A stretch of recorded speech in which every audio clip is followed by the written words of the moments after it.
The Galaxy S7 wins all the awards, virtual reality porn, and an Apple event recap. That's what I like.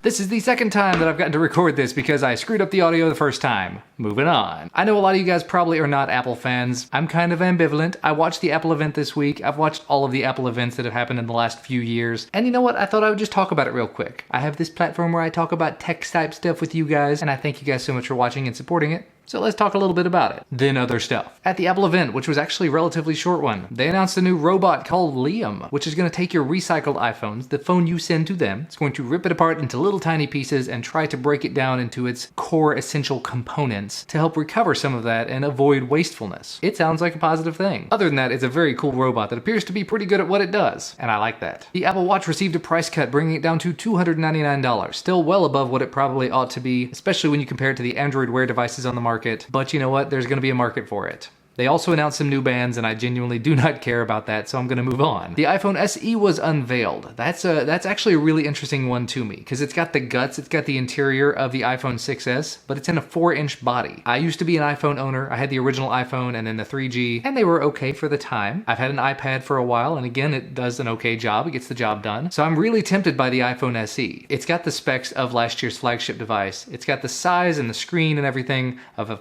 like a 2013 phone. It starts at $399 though, which is putting it closer to that budget territory. I think the whole goal of it is they want to get the people in China and India and other parts of the world really into it, into that Apple ecosystem, and this $399 entry point is a way to do that. Keep in mind though, $399 gets you a 16 gig model, but with specs of the iPhone 6S, minus all the stuff on the front, because it's like the front-facing camera, the screen, and the Touch ID are all from older devices. Everything else is from the 6S, including the rear-facing camera. So for $399 you get that in 16 gigs, $499 you get it in 64 gigs though. So I'm back and forth on that one. I'm very, very tempted. I do like the smaller devices. That's why I bought the Galaxy S7 instead of the S7 Edge, and I've been going back and forth between the two since Verizon sent me away with one. Definitely liking the smaller size. So I may actually be tempted to pick up an SE myself. I guess let me know down in the comment section if you'd be interested in seeing an unboxing, maybe some camera samples, some things like that out of the iPhone SE. Apple also rolled out a new, smaller iPad Pro, 9.7-inch iPad. Who would have ever thought about that? Yes, they are discontinuing some of the older iPad things, and I think they're still going to have the iPad Air 2 as sort of the entry-level iPad, and then they've got the Pro model, the 9.7-inch Pro at $599, and then the big old Pro, but this new middle-of-the-road one works with the Apple Pencil. It has a keyboard accessory. It's not really appealing to me, but I can understand there are people out there that this will probably appeal to. Pre-orders for the SE and the iPad Pro are now available, and the actual sale date is going to be March 31st, so if you want one of these things, check your Apple Store. Moving on, I've already mentioned the Galaxy S7 a couple of times. Consumer Reports has picked the S7 and S7 Edge at the top of the smartphone heap. Specifically, in their overall score, they included the display quality, ease of use, web browsing, and camera. And after having used actually both of these devices now, I can pretty well agree with that. It's an excellent phone. DxOMark also chimed in, giving the Galaxy S7 and S7 Edge an 88, which is like the highest score they've ever given to a smartphone. I will say the camera in these, it's absolutely amazing. Does excellent in low light. It's just the software is a little bit glitchy, a little quirky. I'll go into that in more detail when I do the full review. But another S7 related thing I found really interesting, Max Lee, also known as ZitoMax, did a video over on his channel where he put his S7 in the washing machine for 45 minutes. The reason I mention this is it actually showed up in one of my news feeds that I follow from Techno Buffalo. They made an article all about it. So if you have not seen Max's video yet, make sure to check it out. Just awesome to see, one, that the device can survive through that, and two, it's awesome to see another one of my friends showing up on one of these big tech sites. Moving on to some more general tech news. I've mentioned several times in the past just how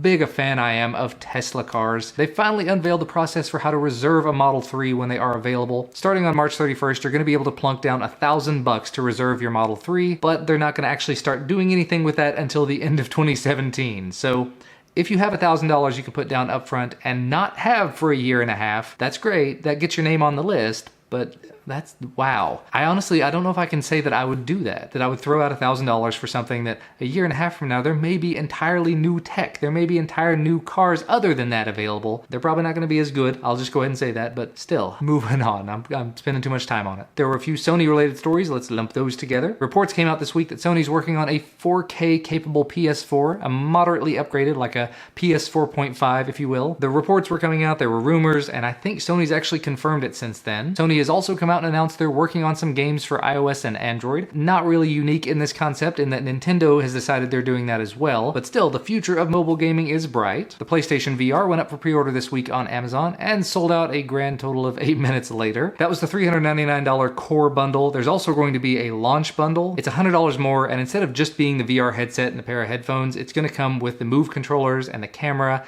you know, those things you actually need to use it, and a disc copy of PlayStation VR Worlds. So $100 more gets you what would probably be $150 if you bought them all separately. It's still $500. I'm not 100% on that. I'll have to think about it. I'm still heavily invested in the HTC Vive, so when that shows up, I'll definitely let you guys know. The LG 360 VR headset that pairs up with the LG G5 showed up on the B&H site for $199, which according to Techno Buffalo, it is a total ripoff. That's not official pricing. It's not like LG came out and said, you will charge $200 for this. If I had to guess, more likely than not, B&H is probably just going to have a deal where they bundle up the LG G5 with the VR headset and say, we're giving you a $200 extra value free. Techno Buffalo is saying that it should probably be like $50 for the headset just because it's a headset. The Gear VR headset retails for $99 and they gave that away with the Galaxy S7 if you pre-ordered it. So I could see that it would probably be a bundle thing. It has to be. And actually the last VR related story and the last story in general I wanted to talk about today, kiddies, you may want to scamper off for something. Pornhub has revealed a new section of their site dedicated to VR. I definitely saw this coming. And for the sake of science, yes, I went over and checked it out earlier. On their site, you have the option to download a viewer for the Oculus Rift. You also can download an app for Android. They say it's supposed to work with the Gear VR, and I may or may not have tried it out earlier, and for whatever reason, the app would not show up in the Gear VR, so I'm guessing there's just something I'm doing wrong there. But in a traditional VR headset, it does open it up, it does work. It's, I guess, an interesting experience. It still felt really disconnected because the VR headsets that I have here are all not terribly immersive. But I do have to say, porn generally does dictate the way that the medium goes. So I can say whichever medium they end up going to is the one that's going to do really well. So far, it's mobile and Oculus. When the Vive, oh man. I can only imagine how that would be with a Vive. Anyway, I'm gonna go ahead and wrap things up there for today before I get too deep into anything. As always, thank you guys so much for watching and supporting this weird little video series that I do for fun here. Remember to leave a thumbs up below if you like this video and subscribe to receive more of my videos when they become available. And we will see you again next time.